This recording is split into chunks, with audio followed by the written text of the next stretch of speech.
உலகெங்கும் உள்ள ஆஸ்ட்ரோ பக்தி டாக் நேயர்கள் அனைவருக்கும் மோசஸின் இனிய வணக்கங்கள். இப்போ பார்த்தீங்கன்னா சனி வக்ர பெயர்ச்சி. சனி பகவான் பார்த்திங்கன்னா இந்த ஜூலை மாதம் 13ஆம் தேதி காலையில் வக்ரம் அடைகிறார். அவர் எப்போ பார்த்திங்கன்னா இந்த நவம்பர் மாதம் வரையும் பார்த்திங்கன்னா இந்த வக்ரத்தில் இருப்பார்.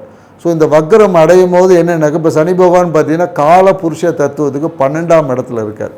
ஸோ 12ஆம் இடத்துல இருந்து அவர் என்னென்னாக்கா 11ஆம் இடத்தை நோக்கி நகர்வது போல் நமக்கு ஒரு இது இருக்கும். ஸோ அப்போ இந்த 11ஆம் இடம் என்ன லாப இடத்தை நோக்கி சனி பகவான் நகர்வதனால இந்த காலகட்டங்கள் பார்த்திங்கன்னா மிகுந்த நன்மையை அளிக்கக்கூடிய காலகட்டம் சொல்லுவான். ஏன்னா இவ்வளோ நாள் சனி பகவான் 12லேருந்து நிறைய குழப்பங்கள் தேவையற்ற விரயங்கள் எல்லாமே இருந்திருக்கும்.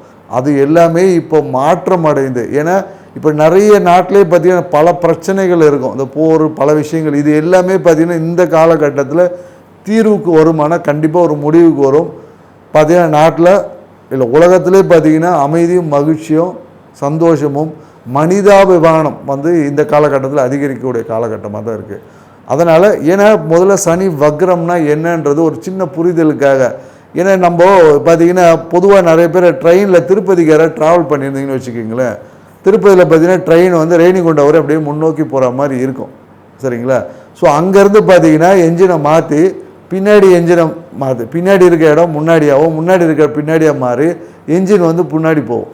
ஆனால் என்ஜின் முன்னாடி தான் போவோம்.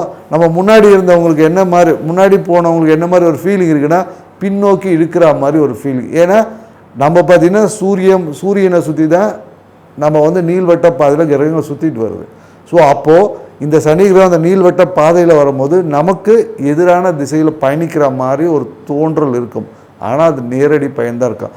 ஆனால் அந்த எதிர்மறையான உணர்வுகளால் அந்த எதிர்மறையாக போகக்கூடிய அந்த தாக்கம் இருக்குது பார்த்திங்களா, அதனால் நிறைய பிரதிபலிப்புகள், அதனால் ஏற்படக்கூடிய பிரதிபலிப்பை தான் இங்கே நம்ம பலன்கள் சொல்கிறோம்.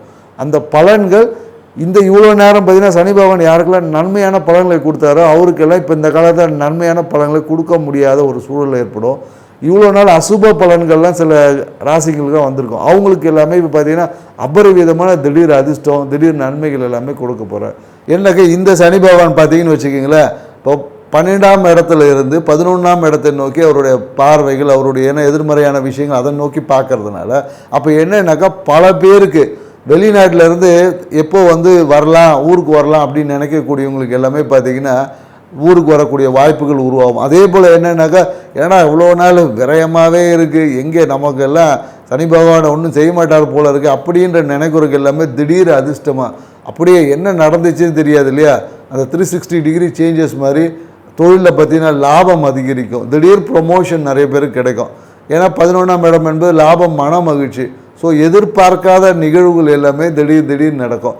ஆனால் அந்த விஷயத்திற்கான ஆற்றலை நம்ம ஏன்னா இப்போ ஒரு விஷயம் டாக்டர் ஆனோன்னா MBBS படிக்கணும் இல்லையா, ஸோ அதே போல் தான் இந்த சனி பகவான் கொடுக்கக்கூடிய இந்த பலன்களை பெறறதுக்கான ஆற்றலையும் தகுதியும் நாம் வளர்த்துக்கணும். நம்ம எப்போதும் ஆன்மீகத்தில் சொல்லக்கூடிய ஒரு விஷயம் என்னன்னாக்கா இறைவன் கொடுக்க தயாராக இருக்கார், நம்ம வாங்கிறதுக்கான ஆற்றலை பெருக்கிக்கணும். இப்போ என்னன்னாக்கா இப்போ நமக்கு ஒரு உதவித்தொகையே வேணும்னா பேங்க் அக்கௌண்ட்டில் தான் கவர்மெண்ட் போடுவார், பேங்க் அக்கௌண்ட்டே இல்லை எனக்கு கவர்மெண்ட் உதவித்தொகை கிடைக்கலன்னு சொல்ல முடியாது இல்லையா.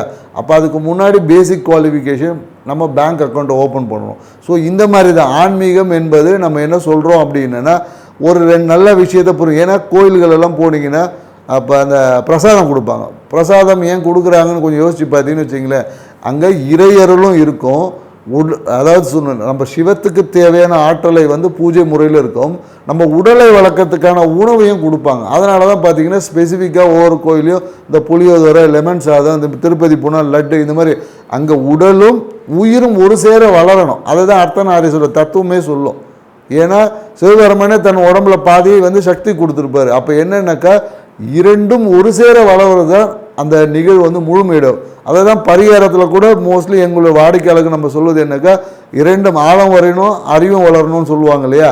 ஸோ அதே போல தான் நம்ம உயிரும் வளரணும், அதே மாதிரி அந்த உயிரான நிற்கக்கூடிய இந்த உடம்பு சரீரம் இதையும் நம்ம வலுவாக வச்சுக்கணும். அதுக்கு தான் சித்தர்கள் அந்த காய கற்பங்கள்லாம் பண்ணாங்க.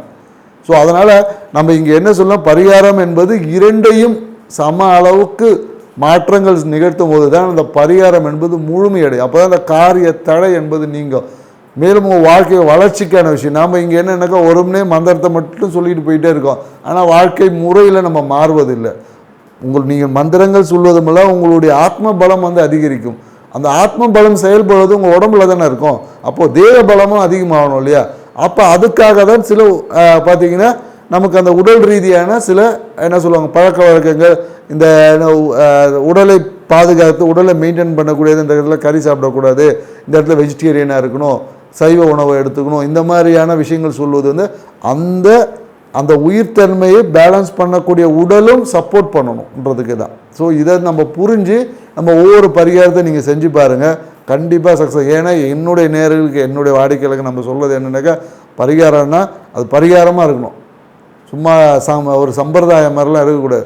அந்த நிகழ்வு நடக்கணும்னா இந்த குறிப்பிட்ட நாள் இந்த நிகழ்வு நடக்கணும், அதுக்கான ப்ரிப்பரேஷனில் நம்ம போகும்போது வாழ்க்கை வெற்றியாக இருக்கும். அதே தான் இந்த சனி பெயர்ச்சிக்கு நம்ம சொல்லுவோம். ஏன்னா சனி வக்ரம் அடைகிறாரு. ஸோ இவருடைய வக்ரம் அடைந்து சில நிறைய ராசிக்கு பார்த்தா நற்பலனை கொடுக்க போகிறாரு. இந்த நற்பலனை பிறகுதான தகுதியை நம்ம வளர்த்துக்கும் போது நம்ம வாழ்க்கை எப்போதும் மகிழ்ச்சியான விஷயமா இருக்குன்றது தான் சொல்கிறோம். வாங்க வீடியோக்குள்ளே போகலாம். விருச்சிக ராசி நேயர்களுக்கு பார்த்தீங்கன்னா சனி பகவான் வந்து 5ல் இருக்கார். 5ல் இருக்கக்கூடிய சனி பகவான் வக்ரம் அடைகிறதுனால மனத்தில் இருந்த கழிவுகள்லாம் நீங்கி இருக்கும். இப்போ புதிய விஷயங்கள் வந்து மனசை வந்து அவ்வளோ அழுத்தத்தை ஏற்படுத்தும். அப்போ அழுத்தம் எதனால் எந்த விஷயங்களுக்காக ஏற்படும் பார்த்தீங்கன்னா, வாழ்க்கை துணை சார்ந்த விஷயம், குழந்தைகள் சார்ந்த விஷயம், இந்த 2 விஷயந்தான். இல்லை பொருளாதாரம் தனம் சார்ந்த விஷயம், இதுவும் கொஞ்சம் இருக்கும்.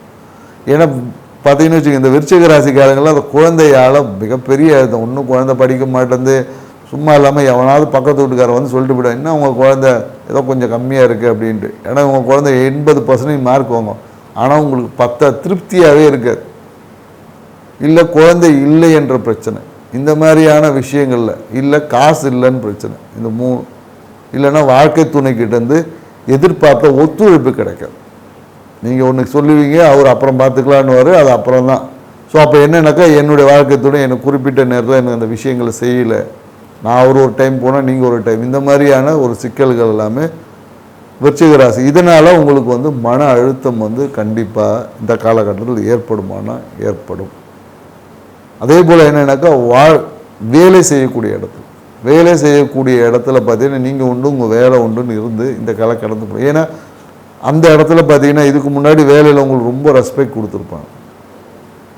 இப்போ என்ன பண்ணிவிடுவோம், அந்த இடத்துல ஒரு சின்ன ரெஸ்பெக்ட் கொடுக்க மாட்டாங்க, ஒரு அவமதிப்பு, ஒரு சிறிய அவமானங்கள் எல்லாமே ஏற்படும்.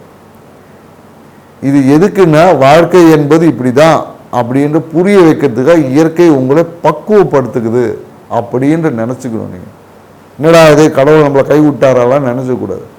நீங்கள் இன்னும் பக்குவம் அடையலை, இன்னும் கொஞ்சம் பக்குவம் அடைஞ்சிக்குங்க அப்படின்னு இயற்கை வாழ்க்கை இந்த கிரகங்கள் மூலயமாக உங்களை பக்குவப்படுத்துகிறது, வேறு ஏதோ ஒரு நல்ல விஷயத்துக்காக. அப்படின்ற உணர்வோடு இந்த விஷயங்களை ஏற்றுக்கொள்வது தான் உங்களுக்கான பரிகாரம், வேறு ஒன்றும் இல்லை. ஏன்னா உங்களுக்கு வரக்கூடிய அவப்பெயரே உங்களுக்கே தெரியாது, அப்புறம் எப்படி நம்ம பரிகாரம் சொல்கிறது? சரிங்களா? ஸோ இந்த காலகட்டத்தில் நடக்கக்கூடிய நிகழ்வுகளை அக்செப்டன்ஸ், இதுதான் உங்களுக்கான பரிகாரம். ஏற்றுக்கிட்டிங்கன்னு வச்சுக்கிங்களேன், உங்களுக்குள்ள இறைத்தன்மை அதை ஏதோ ஒரு விதத்தில் மாற்றி அந்த அவப்பெயரை நல்ல பேராக மாற்றிடும். நீங்கள் ஏற்றுக்கலைன்னா அது மன அழுத்தம், மன இறுக்கமாக இருக்கும். ஏன்னா திரௌபதியே பார்த்தீங்கன்னா கடைசி நேரத்தில் தான் கிருஷ்ணனை கூப்பிட்டாங்க. ஆரம்பத்தில் கூப்பிட்டு தான் எப்போ ஒரு இது பண்ணியிருப்பார். அந்த கடைசி மூமெண்ட்டில் தான் நம்ம இறைவனை கூப்பிடுவோம். ஏன்னு வச்சிங்களேன், அதுக்கு முன்னாடி நமக்கு தான் எல்லாம் தெரியுன்ற ஒரு ட்ரை பண்ணுவோம்னு சொல்லி முயற்சி பண்ணி தேவையில்லாமல் நம்மளே போய் சிக்கிக்கிறது. ஸோ அப்போ என்னென்னாக்கா, இந்த காலகட்டத்தில் நீங்கள் எதை அக்செப்ட் பண்ணிக்கிறீங்களோ அது இறைவன் உங்களை பக்குவப்படுத்துறதுக்கான உணர்வுன்றதில் அக்செப்ட் பண்ணும்போது அதுவே உங்களுக்கு பரிகாரமாகிடும். அந்த எந்த இடத்துல அவமானப்பட்டீங்களோ அந்த இடத்துல நீங்கள் ஜெயிச்சிருக்கீங்க. மேலும் எனக்கு இடம் மாற்றம் என்பது இந்த காலகட்டத்தில் ஏற்படுறதுக்கான, வேலை செஞ்ச இடத்துலேருந்து வேறு இடம் மாறுறதுக்கு வாய்ப்புகள் இந்த காலகட்டத்தில் இருக்குது. இடம் மாற்றம் செய்வது, இல்லை வேலை விட்டு வேலை மாறுவது, இந்த மாதிரியான வாய்ப்புகள் உருவாகும். வாழ்க்கை துணை சார்ந்த விஷயத்தில் திடீர் அதிர்ஷ்டங்கள் இருக்குது. திடீர்னு பொருளாதார வரவு, அவருக்கு பார்த்திங்கன்னா எப்போ கேட்டிருப்போம், திடீர்னு பதில் கொடுப்பாங்க. சூழ்நிலைகள் பார்த்திங்கன்னா இன்றைக்கோ ஒரு 6 மாதத்துக்கு முன்னாடி பணம் கேட்டிருப்போம், இன்றைக்கி வந்து டக்குன்னு கொடுப்பாங்க. ஸோ எதிர்பார்த்த நிகழ்வுகள் எதுவுமே நடக்காது. எதிர்பாராத நிகழ்வுகள் எல்லாமே உங்களை வந்து மகிழ்ச்சியாக்குமானா இந்த காலம் மகிழ்ச்சி. அதே போல் என்னென்னாக்கா, நிறைய இந்த குழந்தை பேருக்காக இந்த காலகட்டத்தில் நிறைய ஐஎஃப்லாம் ட்ரை பண்ணியிருப்பாங்க ஏதோ ஒரு காலத்தில். அது வந்து அந்த அளவுக்கு உங்களுக்கு இந்த காலகட்டம் ஒரு சாதகமான சூழல் என்பது இல்லை. ஏதோ ஒரு விஷயங்களுக்கு அந்த நிகழ்வுகள் தள்ளி போகலாம். தள்ளி போச்சுன்னா நல்லதுன்னு நினச்சிக்கோங்க. ஏன்னா இந்த காலத்தில் வச்சிங்கன்னா அந்த அளவுக்கு சக்ஸஸ் ரேட் வந்து ரொம்ப கம்மியாக தான் இருக்குது. ஏதோ ஒரு காலத்தில் ஏதோ ஒரு நிகழ்வால் தள்ளி போதா ரொம்ப நல்லது, கடவுளுக்கு நன்றியை சொல்லிட்டு போயிடுங்க. ஏன்னா அடுத்த அந்த வக்கரத்துக்கு அப்புறம் பார்த்தீங்கன்னு வச்சிங்களேன் சூப்பராக கிளிக் ஆகிடும். ஸோ அதனால் ஏதோ ஒரு விதத்தில் மருத்துவம் இல்லைன்னா குழந்தைகளுக்காக மன தூக்கம் என்ன, குழந்தைகளோட பிரச்சனை யோசித்து தூங்காமல் 80% மார்க் வாங்கிச்சுன்னு சந்தோஷப்படுங்க, 20% வாங்கலேன்னு கவலைப்பட்டுட்ருப்பீங்க. இதுதான் உங்களோட பிரச்சனை. ஏன்னா இன்றைக்கி மக்கள் வந்து இருக்கிறதை கொண்டு திருப்தி அடையும், இல்லாததை கொண்டு புலம்புறது தான் இன்றைக்கி வேலையாகவே இருக்குது. ஸோ அப்போ இல்லைன்னா அது இல்லை, இருக்கிறத வந்து ஏன்னா கடவுள் எல்லாருக்கும் எல்லா விஷயத்தையும் கொடுத்துருக்காரு. அதை யார் ஒருத்தர் இருக்குதுன்னு அனுபவிக்கிறாங்க அவங்க மேலும் கொடுக்கும். இல்லைன்னு நினச்சாங்கன்னா இருக்கிறத பிடுங்கிடுவாங்க. ஸோ இதுதான் இயற்கையோட தத்துவத்தை புரிந்து அதன் பிரகாரம் நீங்கள் நடந்தீங்கன்னா உங்கள் வாழ்க்கை வந்து சிறப்பாக இருக்கும். மேலும் இதுக்கு இந்த விஷயத்துலேருந்து உங்களை பாதுகாக்க நீங்கள் என்ன பண்ணலாம் பார்த்தீங்கன்னா, குலதெய்வத்துக்கு நீங்கள் வந்து ஒரு நெய் தெய்வம் ஏற்றி வழிபாடு செய்யலாம். அப்படி குலதெய்வ கோயிலுக்கு போக முடியாதவங்க என்ன பண்ணலான்னா, எலுமிச்சங்காயை வெட்டி எலுமிச்சம்பழத்தில் நெய் ஊற்றி நெய் விளக்கு போடுவாங்க இல்லையா, அந்த விஷயங்களை நீங்கள் ஏதாவது ஒரு அம்மன் கோயில் செய்வது சிறப்பான பலன். வீட்டு பக்கத்தில் இருக்க மாரியம்மன் கோயிலோ செல்லியம்மன் கோயில் எந்த ஒரு அம்மன் கோயிலில் எலுமிச்சம்பழத்தில் நெய் தீபம் ஏற்றி வழிபடும் போது கொஞ்சம் மன அழுத்தம் என்பது குறையும். மனம் என்பது இலகுவாக இருக்கும். மனம் என்பது இலகுவாக இருந்தாவே உங்கள் வாழ்க்கை வெற்றி அடைஞ்சிட்டிங்கன்னு நீங்கள் நினச்சிக்கலாம். ஸோ இந்த விஷயத்தை நீங்கள் பண்ணி பாருங்கள். இந்த வக்கர பயிற்சி உங்கள் வாழ்க்கையில் மகிழ்ச்சியை அதிகரிக்கும் அப்படின்னு சொல்லலாம். நன்றி, வணக்கம்.